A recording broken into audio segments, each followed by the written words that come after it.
Welcome to This Week in Clown World. Now, this is going to be a segment that I do every once in a while where I just gather a bunch of stories and we run through them really quick and make you lose more and more faith in humanity. First, let's talk some more about Hong Kong. After PewDiePie has repeatedly criticized them, he is now officially banned in China. Now, as the world's largest independent YouTuber, he is very likely to reach a ton of people who had no idea what was going on, with his meme review with China and the Joker reaching almost 4 million people in just under 21 hours. Now, this is a bit of a surprise after everything that happened with him wanting to make his donation to the ADL and changing his mind and all that. It seemed like he wanted to get out of the culture war. So it's good to see him take a stand on something that isn't what he and I think most people shouldn't consider cultural, but rather something that is a principled stance for freedom. Continuing with Hong Kong news, producer Andrew Kane reportedly bought 300 tickets to the Nets game for Hong Kong protesters because the NBA has been taking a stance with China and therefore against Hong Kong.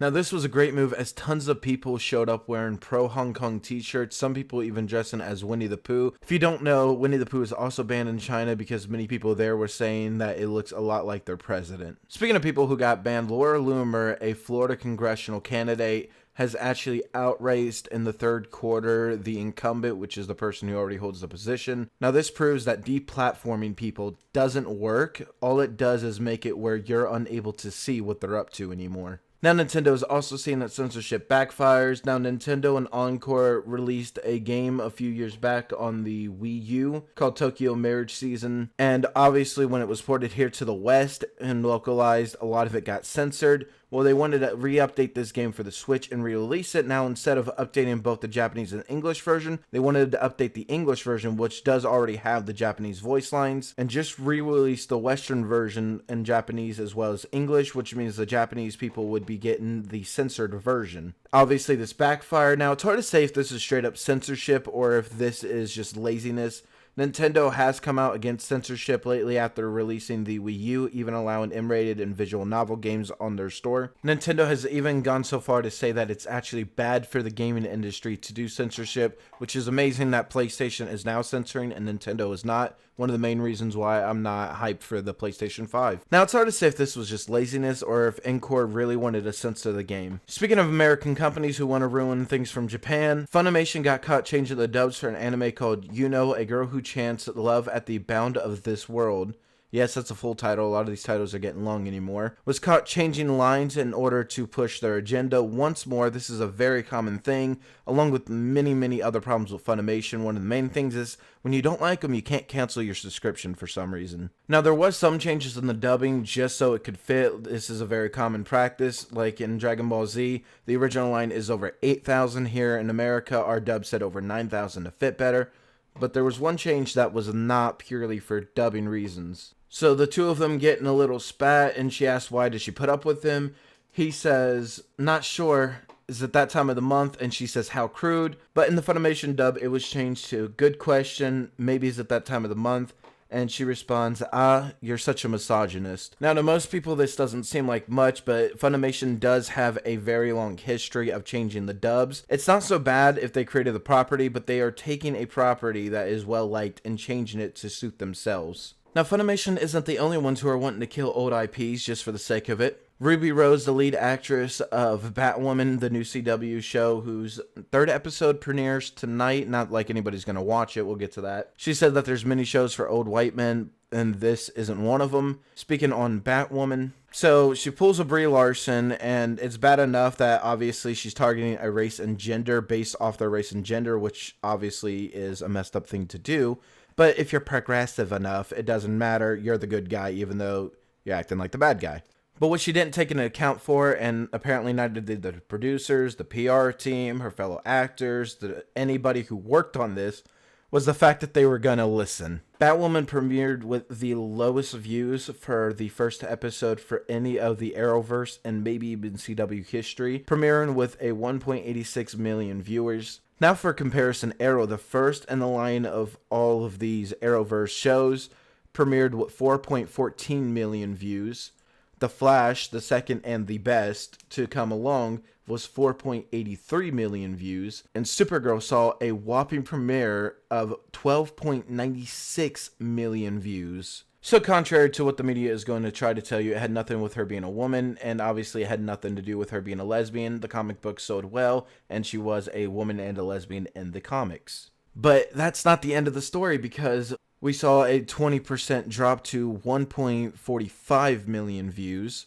And this also harmed Supergirl, the implication being that they probably turned off Batwoman because it was so bad and so cringy, that Supergirl also took a hit. I'm not sure, because by the time the second episode of Supergirl rolled around in the first season, after the over almost 13 million views, it dropped down to 8.87 million views. So I'm not sure if this is Batwoman to blame. Maybe it is, maybe it's not. I'm not exactly sure. I know Supergirl is not as woke as Batgirl, but it's more woke than these other shows. So congrats to Ruby Rose, who did what Brie Larson could not do. She got the old white men who made the comics extremely famous and enough money to do these shows and make it worth it to not show up. I do have one question on how she did it. How did you make lesbians in spandex so boring that guys don't want to watch it? So have you not lost enough faith in humanity yet?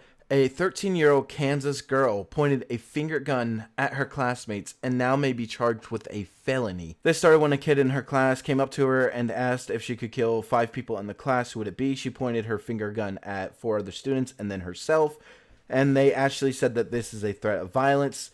This is similar to the game Fuck, Marry, Kill. It doesn't mean you actually want to fuck, marry, or kill whoever you pick. And this was just a kid who came up and they were playing a game on if you did, who would it be? It doesn't mean that they necessarily actually want to get rid of these people, but this is how it's being treated. The cops are actually saying that they are treating this as an actual threat. But what's truly lost in all this is, if you're going to consider her pointing her little finger gun, something that kids would always do, you know, cops and robbers and all that, at 4 other people as a threat, she pointed it at herself. So are we gonna, you know, get this girl the psychological help that she needs? Because she clearly wants to die. Calling in the cops and charging this person with a felony not only will mess up their future if they have this on their record, imagine what that's gonna also do to the child and who already wants to die. Imagine how much more you're gonna mess them up if you're gonna take this as legit. The irrelevant Hillary Clinton is again not only pushing the fake Russian conspiracy theory that has been debunked, but is now also setting her sights on Democratic candidate Tulsi Gabbard, going as far to say that the Russians are grooming her to run as an independent, which is something that Tulsi has been asked about before, running as an independent, and she has said no to, which I quite like that she did, because I prefer up on the Democratic stage pushing back against the crazy ones. But who would know better than Hillary Clinton, the woman who was caught selling uranium to the Russians and the woman who was caught working with the Russians to create the false dossier on Trump? Who would know better who is working with the Russians than Hillary Clinton? Now, Hillary Clinton isn't the reason why this is news. Again, she's irrelevant, but I did like Tulsi's response, and there's actually a surprise response that I wasn't expecting that we'll get to. But Tulsi said, "Great, thank you, at Hillary Clinton. You, the queen of warmongers, embodiment of corruption, and the personification of the rot that sickens the Democratic Party for so long, have finally come out from behind your curtain. From the day I announced my candidacy, there has been a concerted campaign to destroy my reputation.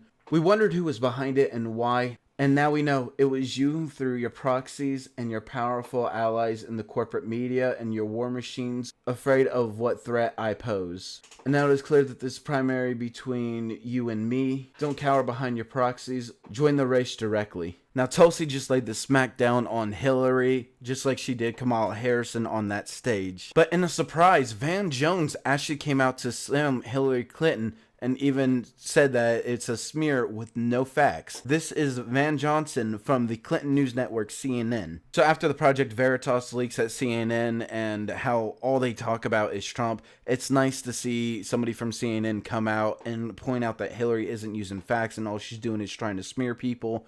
So thank you, Van Jones, for coming out and doing this. Props to you. Now, this change is much needed at CNN, along with many other places like the Huffington Post, but it might be too late for them because Verizon is looking to sell them. The Huffington Post will go the way of many woke medias, such as Vice News Tonight, which got canceled, I believe, 2 months in.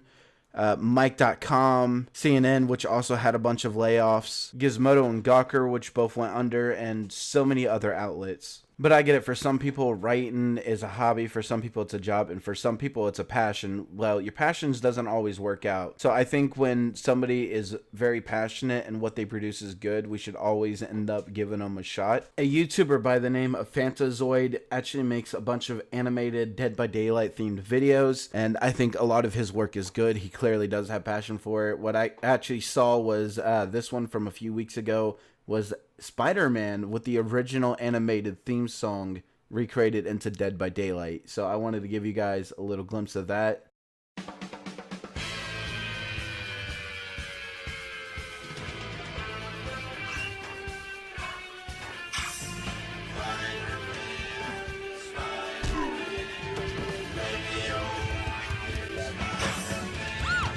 Obviously, I'm not going to play the full thing. This isn't mine. There's a link in the eye icon and the link in the description. I would encourage you guys to go check it out yourselves. Because while we all lose a little faith in humanity, we can find a few people that we enjoy. So that'll do it for this week in Clown World. Now, this isn't going to be a weekly thing, and everything I cover might not be within that week. It's just a more catchy name than, you know, this month or whatever. Let me know if you guys like this. Just quickly going over a bunch of stories. The plan isn't to hit 10 minutes with all these, just whatever I got. I thought I had a lot of good material, so I just kept running with it. So if you guys ever find anything stupid that will make people lose their faith in humanity, go ahead and tell me about it. And if you know anything to shout out at the end to raise some positivity, let me know about it.